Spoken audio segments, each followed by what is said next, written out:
मी आली आहे शेताकडे, तर काजवा काढण्यासाठी आलेली आहे. तर चला मग काजवा काढूया.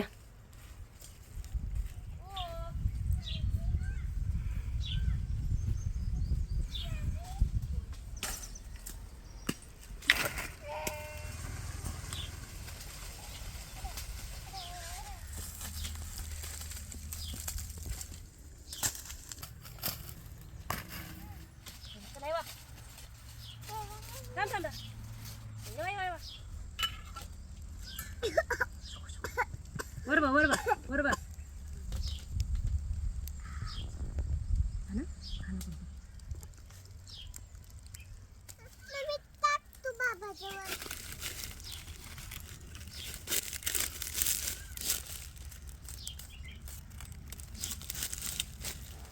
एवढ्या काजवा आम्ही घरी आणल्या. आणि आजचा मिनी ब्लॉग तुम्हाला कसा वाटला आम्हाला नक्की कमेंटमध्ये कळवा.